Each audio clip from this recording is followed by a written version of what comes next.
चलो unit number 2 FM નું working capital management. FM નું પેપર મોસ્ટલી પ્રેક્ટિકલ હશે. થિયરિટિકલ બેઝ પણ આપણે શીખતા જઈશું, પણ ફોકસ વધારે પ્રેક્ટિકલ પર કરીશું. થિયરી ડિટેલમાં પછી કરાવીશ. What is working capital? આપણે શીખી ગયા છે. વર્કિંગ કેપિટલ મીન્સ, હા, એકચ્યુઅલી બે કન્સેપ્ટ આવે, ગ્રોસ વર્કિંગ ને નેટ વર્કિંગ કેપિટલ. પણ ખાલી વર્કિંગ કેપિટલ બોલો તો નેટ વર્કિંગ કેપિટલ સમજવાનું, અને એનો અર્થ current asset minus current liability. હવે વર્કિંગ કેપિટલમાં અહીંયા આગળ મીનિંગ આપ્યો છે, capital required by the firm classified into two category, fix capital and working capital. Fix capital એટલે માનવ ધંધો ચાલુ કરીએ ત્યારથી જે પૈસા ધંધામાં પરમેનન્ટલી રોકાઈ રહે ફિક્સ કેપિટલમાં આવે.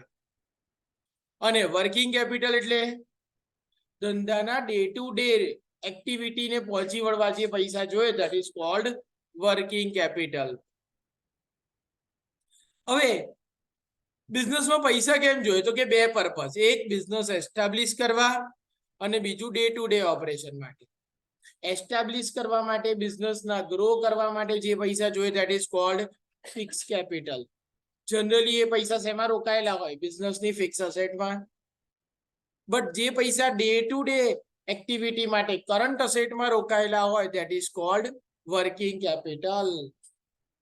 પણ a part of the fixed capital is invested in current asset, that is called permanent working capital. દાખલા તરીકે હાર્દિક એક બિઝનેસ ચાલુ કર્યો, બરાબર, શ્રીરામ મસાલા. તો એને જ્યારે બિઝનેસ ચાલુ કર્યો ત્યારે જે મસાલા લાયો, બરોડાનો સૌથી મોટો ડિસ્ટ્રીબ્યુટર હતો જયમીનભાઈ. તો જયમીનભાઈ ક્રેડિટ આપશે હાર્દિકને? નહીં આપે ને. પહેલી વારમાં નવો ધંધો છે, નહીં આપે ને. તો હાર્દિકભાઈએ તો પહેલા પૈસા કાઢવા પડશે ને.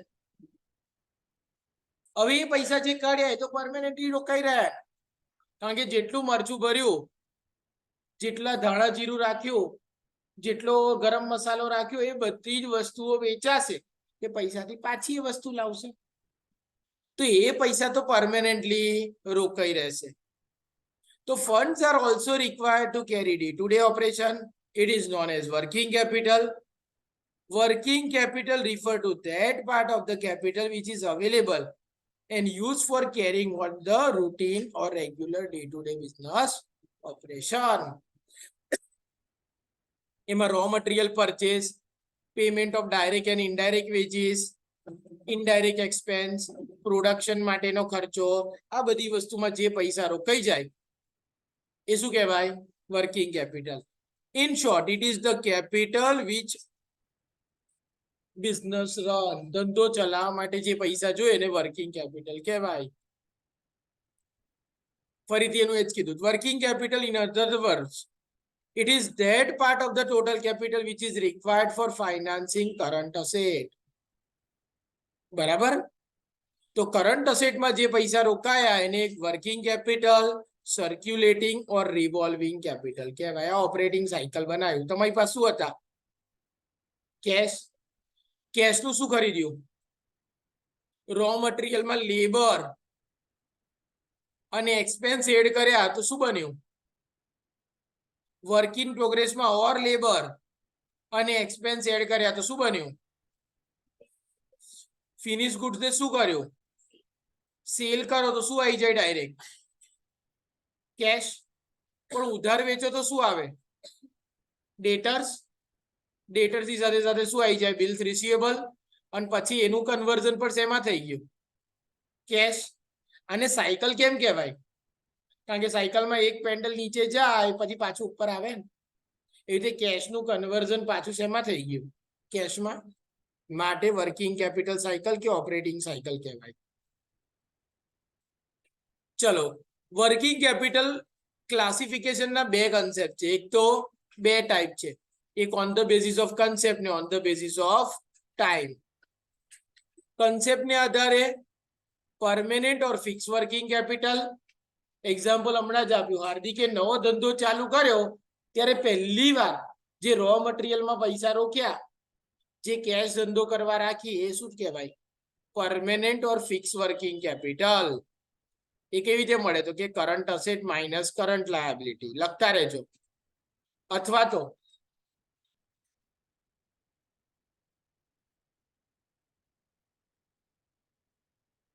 it is financed by long term fund. Permanent working capital ના પૈસા કઈથી લાવો? લોંગ ટર્મ ફંડ માંથી, કાં તો લોન લઈને, કાં તો કેપિટલ ના પૈસા. પર ટેમ્પરરી વર્કિંગ કેપિટલ ત્યાં લખો it is financed by current liability. આ ટેમ્પરરી વર્કિંગ કેપિટલ કોણ આપે? કરંટ લાયબિલિટી આપે.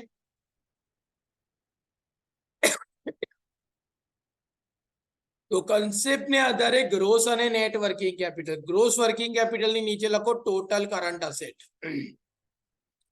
અને નેટ વર્કિંગ કેપિટલ બરાબર current asset minus current liability.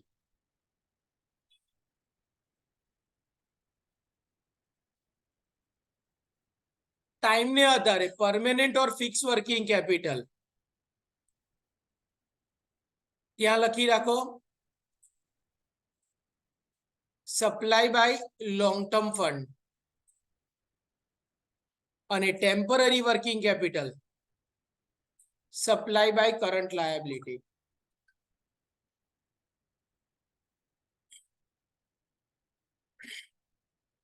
Gross working capital મેં તમને સમજાવ્યું શું કહેવાય? Total current asset. એટલે ગ્રોસ વર્કિંગ કેપિટલ હંમેશા કેવી હોય?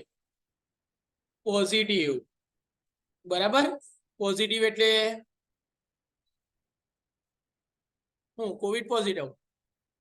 પોઝિટિવ એટલે પ્લસ, માઇનસમાં હોય નહીં. એ ક્વોન્ટિટેટિવ કન્સેપ્ટ થઈ ગયો, કારણ કે એમાં ખાલી સરવાળો જ કર્યો. કોનો? કરંટ અસેટનો.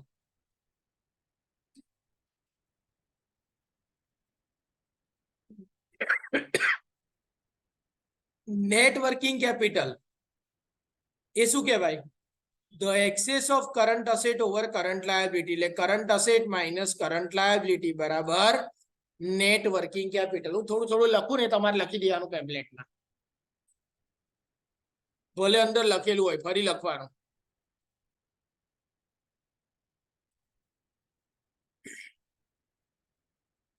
નેટ વર્કિંગ કેપિટલ પોઝિટિવ ક્યારે હોય? તો current asset is greater than current liability. તો net working capital positive. Negative ક્યારે હોય? તો current asset is less than current liability. Current asset ઓછી હોય તો નેગેટિવ હોય, અને નીલ ક્યાં હોય? તો current asset is equal to current liability. આ કયો કન્સેપ્ટ કહેવાય? Qualitative concept. કેમ? કારણ કે આપણને બતાવે કે ભાઈ કરંટ લાયબિલિટી ચૂકવવા તમારી પાસે કેટલી કરંટ અસેટ છે. બરાબર? એટલા માટે ક્વોલિટેટિવ કન્સેપ્ટ.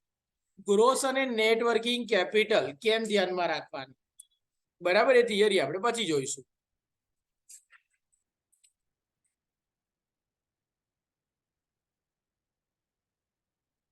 હવે એક સમ જોઈ લઈએ.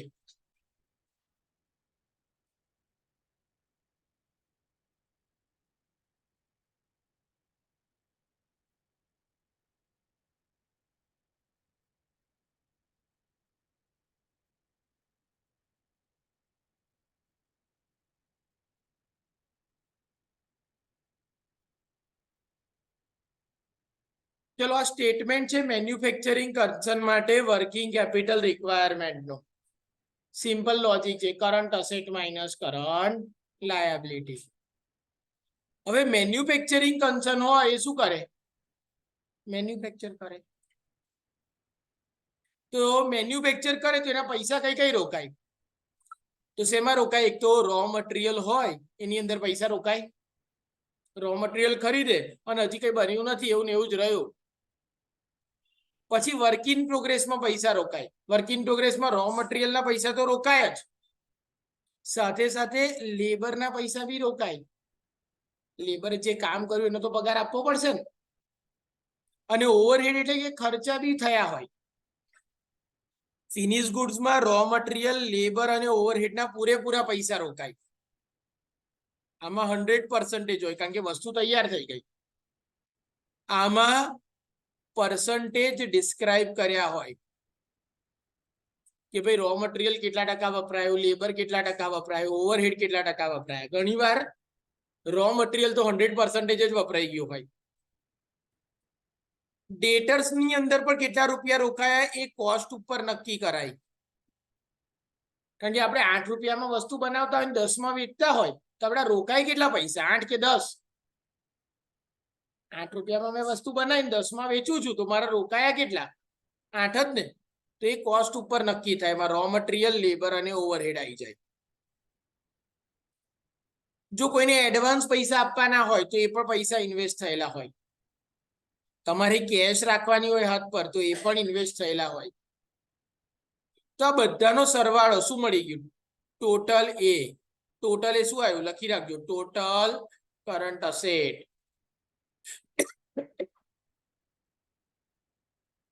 એમાંથી માઇનસ શું કરવાનું? Current liability. કરંટ લાયબિલિટીમાં ક્યાં પૈસા રોકાય? એક તો ક્રેડિટર. ક્રેડિટર શું સપ્લાય કરે? Raw material. આઉટસ્ટેન્ડિંગ એક્સપેન્સ, એમાં વેજીસ પણ આવી ગયા અને ઓવરહેડ પણ આવી ગયા. અને બીજા કોઈ કારણસર તો પૈસા રોકાતા હોય માઇનસ કરવાના. આને આપણે નામ આપીશું total b. That is total current liability. Working capital requirement કઈ રીતે મળશે? એ માઇનસ બી. એની અંદર એડ કરવાનું પ્રોવિઝન ફોર કન્ટીજન્સી. એ તમને એ માઇનસ બી ના પર્સન્ટેજ તરીકે આપેલા હશે. કારણ કે ઇમરજન્સી માટે થોડા પૈસા તો રાખવા પડે ને. એટલે વર્કિંગ કેપિટલ મળી ગયું. આ દાખલો 10 માર્ક્સમાં પૂછાશે કન્ફર્મ.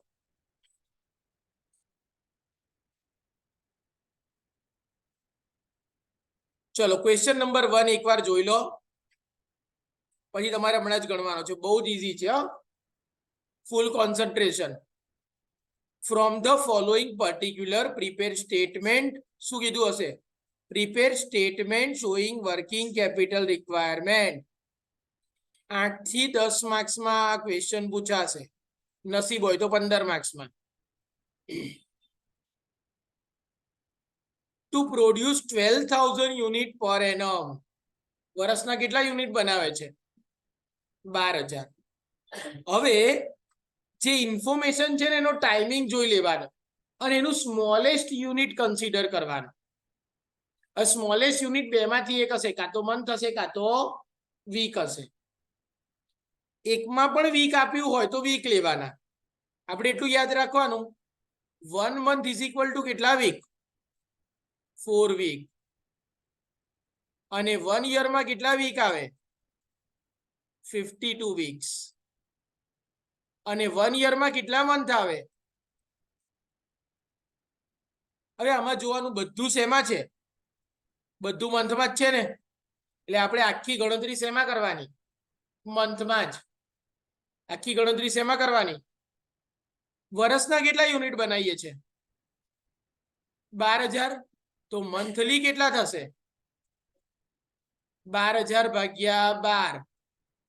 1,000 unit per month. મળી ગયું? એટલું ખબર પડી? હવે દરેકના ખર્ચામાં ગણતરી કરી દેવાની. રો મટીરિયલ 5 રૂપિયા પર યુનિટ છે ગુણ્યા 1000. લેબર ચાર્જીસ 3 રૂપિયા પર યુનિટ છે ગુણ્યા 1000. અને ઓવરહેડ 2 રૂપિયા પર યુનિટ છે ગુણ્યા 1000 યુનિટ. તો અહીં કેટલા થયા? અહીંયા અને અહીંયા ટોટલ કોસ્ટ ને પ્રોફિટ જોવાનો નહીં. ચલો પાછળ જુઓ. અહીંયા વર્કિંગ કર્યું છે આજ. Calculation cost per month 1000 unit per month ગણ નાખ્યો. Average cost of production per month મળી ગયા. બોલો આટલું આવડ્યો? પહેલા શું લખવાનું? હમણાં જ બોલ્યો તો હું, કરંટ. અને એમાંથી માઇનસ શું કરવાનું? ક્વેશ્ચનમાં જુઓ સૌથી પહેલા આપણા પૈસા રો મટીરિયલમાં કેટલા રોકાય છે? 1 મહિનો. રો મટીરિયલમાં કેટલો ટાઈમ પૈસા રોકાયા? 1 મહિનાના કેટલા હતા? તો રો મટીરિયલમાં કેટલા રોકાયા? તો current asset, amount blocked in current asset during operating cycle. પહેલો number stock of raw material 1 month 5000 ગુણ્યા 1 5000 લખ્યા. રો મટીરિયલ પછી શું આવે? Work in progress. તો મટીરિયલ આર ઇન પ્રોસેસ કેટલો ટાઈમ છે? 2 મહિના. પ્રોસેસમાં મટીરિયલ બી વપરાય, લેબર બી વપરાય ને ઓવરહેડ બી વપરાય. જો તમને ના કીધું હોય કે લેબર ઓવરહેડ કેટલા ટકા વપરાયો તો 100% વપરાયો એવું જ ધરવાનું. તો અહીં જુઓ પર મંથ મટીરિયલ કેટલા હતા? લેબર અને ઓવરહેડ 2000. તો વર્ક ઇન પ્રોગ્રેસમાં મટીરિયલ 5000 ગુણ્યા 2 કેટલા? લેબર 3000 ગુણ્યા 2 કેટલા? અને ઓવરહેડ 2000 ગુણ્યા 2 કેટલા? તો ટોટલ તમારા કેટલા? 10 ને 6 16 ને 4 20000 રોકાઈ ગયા. પડી ખબર? કઈ નથી કીધું એટલે આપણે મટીરિયલ, લેબર અને ઓવરહેડ કેટલા ટકા વપરાય એવું ધાર્યું? 100%. બરાબર. ફિનિશ ગુડ્સમાં તો હંમેશા 100% જ હોય. તો રો મટીરિયલ ફિનિશ ગુડ્સમાં જુઓ ક્વેશ્ચનમાં કેટલો ટાઈમ ગુડ્સ ફિનિશ ગુડ્સમાં પડી રહે છે? તો મટીરિયલના 5000 ગુણ્યા 3 15000, લેબરના 3 તારી 9000, ઓવરહેડના 2 તારી 6000. ટોટલ ડેટર્સને આપણે કયો માલ વેચીએ? તૈયાર થયેલો કે અડધો પડધો? તૈયાર થયેલો જ ને. યુક્તા શોપિંગ કરવા જાય, બરાબર, જબ્બો લે, પછી કે યાર હજી તૈયાર નહીં પણ કાલ દિવાળી છે, એક કામ કરો,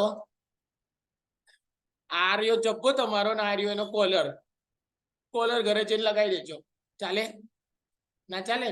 ગુડ તૈયાર થયા પછી જ વેચાય. એટલે એમાં પણ મટીરિયલ, લેબર અને ઓવરહેડ 100% જ વપરાય. તો મટીરિયલ કેટલો ટાઈમ રોકાય પૈસા? જુઓ ડેટર્સ પાસે વેરહાઉસ પતી ગયું અને ડેટર્સ ને 4 મહિના. તો દરેકને ગુણ્યા 4. મટીરિયલ 5 ચોક 20000, લેબર 3 ચોક 12000, ઓવરહેડ 2 ચોક 8000. ટોટલ કેટલા?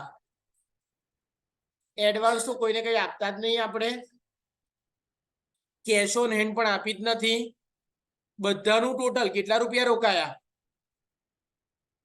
હવે ક્વેશ્ચનમાં લાયબિલિટી વિશે આપ્યું છે. Credit period allowed by supplier કેટલા મહિના છે?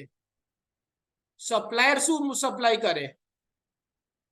Row material. તો ફક્ત રો મટીરિયલમાં ક્રેડિટર મળ્યા 2 મંથ એટલે 5000 ગુણ્યા 2 કેટલા આયા? 10000. આને નામ આપી દીધું ટોટલ એ. અહીં 2 લીટી કરી દીધી. આઉટસ્ટેન્ડિંગ એક્સપેન્સ નથી. અહીંયા આગળ ટોટલ બી કેટલા આયા? 10000. નેટ વર્કિંગ કેપિટલ રિક્વાયર્ડ એ માઇનસ બી 95 ઓછા 10 કેટલા આયા? 85000. ક્વેશ્ચનમાં જુઓ, it may be assumed that production overhead are accrued evenly throughout the year. એટલે એનું કઈ છે નહીં. કન્ટીજન્સી નું કઈ કીધું તમને?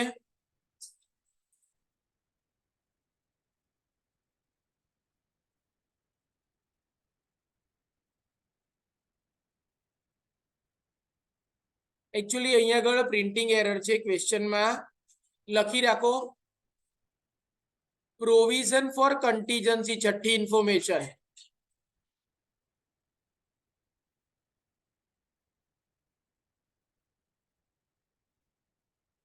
કેટલા પર્સન્ટેજ રાખવાના કીધા છે? 10% કીધું હશે તો જ રાખવાના.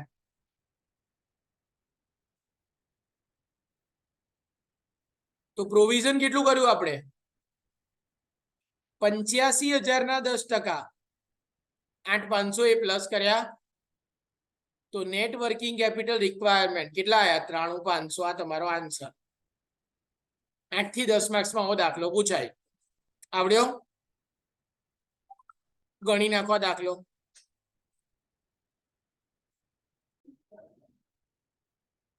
ચલો બીજો દાખલો જોઈ લો.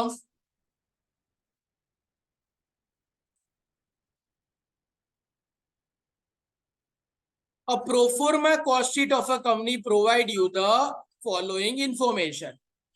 Raw material, labor charges and overhead. આ total cost મળી ગઈ. Profit ignore કરો, selling price બી ignore કરો. હવે આમાં જુઓ, બધી ઇન્ફોર્મેશનમાં કોઈ પણ ઇન્ફોર્મેશન એવી છે જે મંથ થી નાના વીકમાં છે ને, તો બધાને વીકમાં કન્વર્ટ કરી દેવાનું.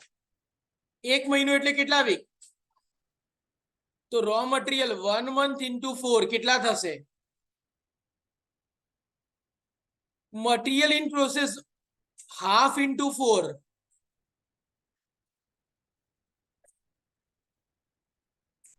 Finished goods in stock on an average 1 into 4.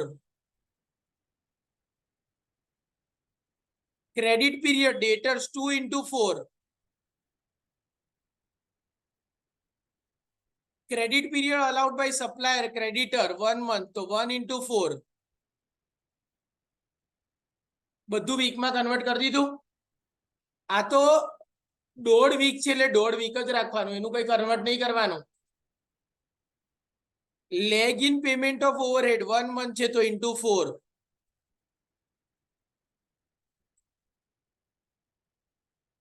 Cash on hand કેટલા રાખવાના છે? 25,000. ઇમ્પોર્ટન્ટ વસ્તુ આ રહી, 1/4 of the output is sold against cash. એનો મીનિંગ શું થશે? 3/4 ક્રેડિટ.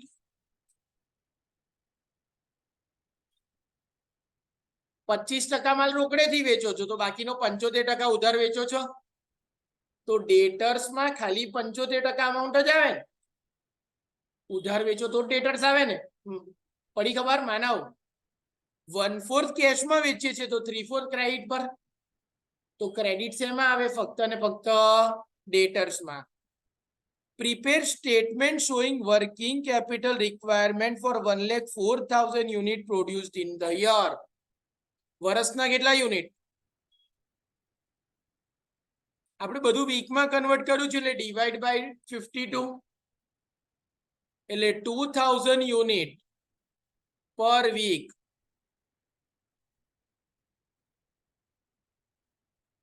આ બધાના ગુણાકાર કરી દેવાના. 80 ગુણ્યા 2,000 1,60,000. 30 into 2,000 60,000. 60 into 2,000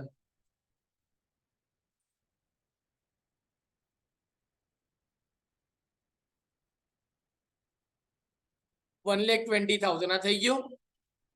બોલો આટલું ખબર પડી? હા કે ના? બસ હવે ડાયરેક્ટ સ્ટેટમેન્ટ બનાવી દેવાનું આપણે. રો મટીરિયલ કેટલા વીક હતા? તમારી નોટબુકમાં લખ્યું ને, મટીરિયલમાં 4 વીક. તો 1,60,000 ગુણ્યા 4 કેટલા થયા? બરાબર. વર્ક ઇન પ્રોગ્રેસ કેટલા વીક હતા? તો 1,60,000 ગુણ્યા 2.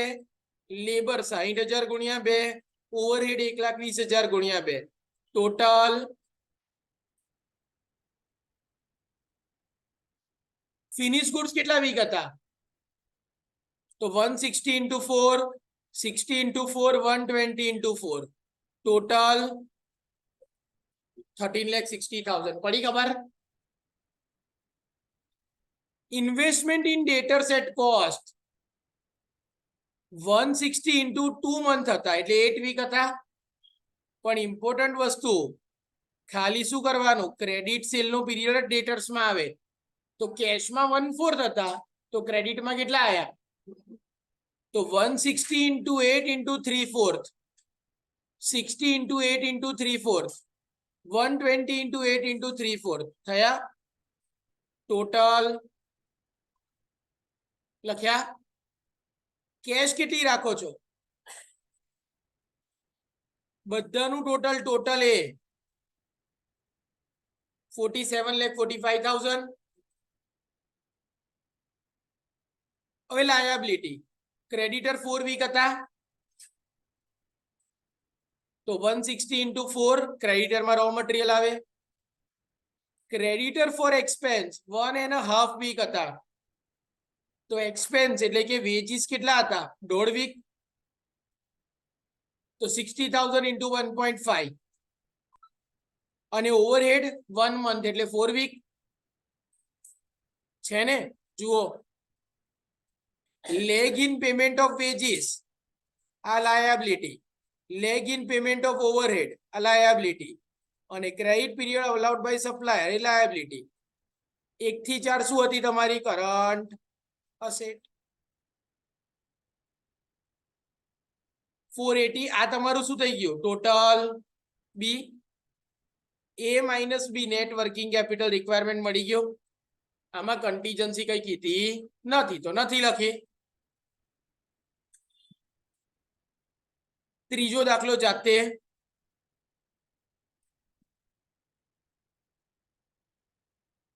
ત્રીજા દાખલામાં કોઈ અઘરી વસ્તુ નથી જોઈ લો એક ઇમ્પોર્ટન્ટ વસ્તુ કહી દઉં તમને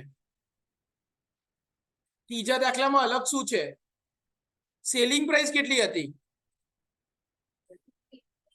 15 તો રો મટીરીયલ નો ખર્ચો 40% 15 ના 40% કરો લેબર નો 20% કેટલા અને ઓવરહેડ 20% કેટલા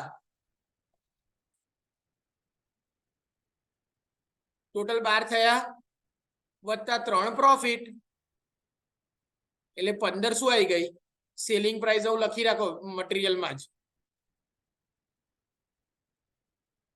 બધું મંથમાં છે એટલે આપણે ગણતરી બી શેમાં કરવાની મંથમાં જ 100% આ દાખલો 10 થી 15 ની વચ્ચે માર્ક્સમાં પૂછાશે આવો એક દાખલી આ તો વાંધો નહીં 1.5 મંથ છે તો 1.5 મંથ મલ્ટીપ્લાય કરવાની વીક શબ્દ દેખાયો તમે સ્ટ્રોંગ છો ને એટલે વીક આવે નહીં તો બધી ગણતરી શેમાં કરી મંથમાં એક્ઝામ્પલ ફોર પ્રેક્ટિસ તો તમારે જ કરવાની તો આજે વર્કિંગ કેપિટલ રિક્વાયરમેન્ટ નો પોઈન્ટ પૂરો કર્યો અપ ટુ સમ નંબર